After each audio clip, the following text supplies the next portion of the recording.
I get asked a lot as to why did I become a lash technician. And what a lot of people don't know about me is I've been in the beauty industry for years. I actually took cosmetology back when I was in high school, you know, graduated, did all that good stuff. Went on to doing hair. I was doing hair for a while. I even, you know, dipped and dabbled into makeup. So I've kind of been in this field for over 13 years. And I love it. I absolutely love it. I don't know, the hair industry, I won't say it's saturated. It's a lot of people who do it, but it's a lot of people who get their hair done. So it's always the concept that there's enough money out here for everybody. That's for sure. I didn't understand the back part of it. It took a lot from like me being in the industry. I've done a lot of research. I've invested in a lot of courses.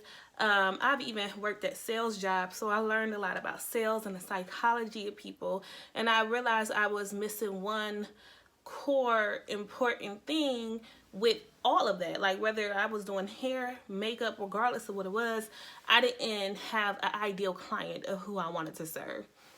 So it just so happened I had got to a point where I literally had lost my job. I was always, you know, still in the corporate world or working some type of 9-to-5, and everything that I did as far as the beauty stuff, because I just loved doing it. It was therapeutic to me. I literally would just do that as a side thing and just make money.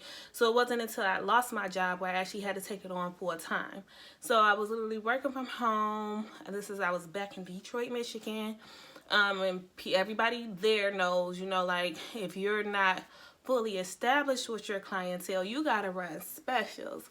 And I was selling myself short. Like I was booming. I had clients, but I was still barely making ends meet. Mind you, I'm a mother. I had a daughter. So it was just one of them things where it was like, okay, something has got to give. I gotta, you know, learn something else. I gotta perfect something. I gotta find my niche. So I found it. My sister was like, oh, well, you know, I have a friend. She does lash trainings. You know, maybe you'll be interested in that. So I was like, yeah, well, I've been thinking about doing that. I had only, you know, heard of a few people that was doing it. I was looking at the prices and I was like, dang, these guys about $200. Of course, I ain't had it at the moment. So I ended up training with her friend, and at this point I was kind of like in this transition phase in my life. I was ready to spread my wings, try something new, elevate out of where I was. I felt like I was stuck, so I was trying to get out of this stuck point in my life. So what I did was I had said, you know what, me and my sister, we moving. I want to go to Georgia. I'm gonna start all over down there, get me a whole new clientele. That way I could charge what I'm worth. I don't feel like I have to compete with cheap prices and nothing like that. You know, I'm gonna learn how to do lashes, take that on down there, and everything will be Gucci. So I learned how to do lashes, and the trainer was awesome. Her course was actually 3 days, but she accelerated everything for me to learn in 1 day, because I was leaving to head to Georgia literally the next day. So I could, thank goodness, you know, with me and my beauty background, I had experience in it anyway, so I was able to catch on quicker. So from there, you know, I moved down to my new place in Georgia. I had some doubt, you know, within myself, like, okay, you're in a new place, you gotta build your clientele, and you already know it's not easy building your clientele. Like, you gotta have a backup plan. You can't just come down here and be doing the same thing that you was doing up there. So I got a job. So now I'm working full-time. Now I'm working overtime, and the pay was really good. It was a sales job too. Pay was good, uncapped commission. So, you know, I'm racking it up, and I'm kind of like, I didn't kind of figure out all about what I was really loving. So at this point, I didn't kind of, you know how when you're working and you get overworked and then life is still ahead of you. And not to mention, Atlanta traffic is horrible, like horrible, horrible. So I ended up, you know, getting to a point where I was like, I'm sick of this. I'm sick of working. I'm sick of struggling. I'm sick of, you know, living paycheck to paycheck. I'm sick of not having no type of cushion or not being able to put nothing aside for my daughter. So I was like, it's time that I actually step out on faith and do what my purpose was to do. So at that point, I ended up taking another training on actually becoming a master technician, which was in 2015.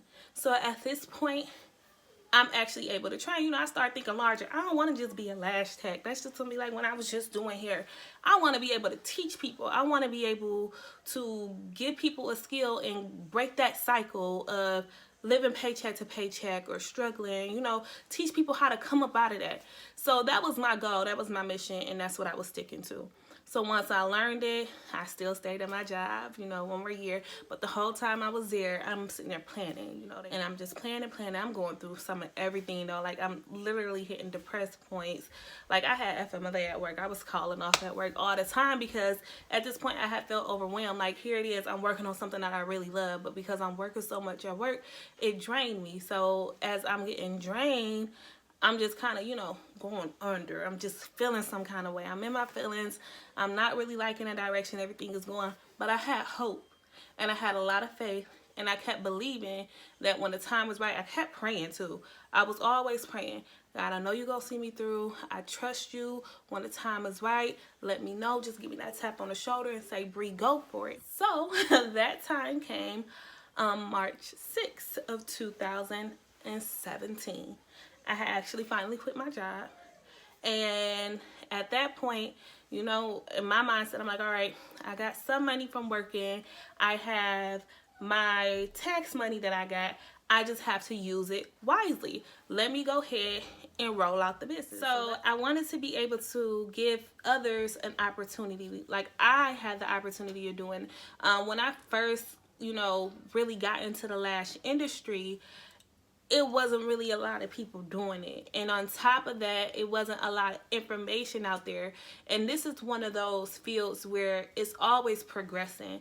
Like, it literally started, you know, over in Korea. Then it got big in Russia. And when it came to the U.S., it wasn't really open to everybody. Everybody wasn't like on this wave like, oh, we gotta get lash extensions. This was something that was catered to A-list people, like celebrities and, you know, judges and lawyers and, you know, people who were higher up on a you know, successful scale. So now that it's opened up more of a range to where it's kind of something those who want to take care of themselves and maintenance themselves is now a part of the maintenance routine. The hair, the nails, the lashes. You know, a lot of people were losing their lashes due to wearing clusters. So now we have a procedure where it's non-damaging, and on top of that, you can still get those long, luscious lashes that you desire.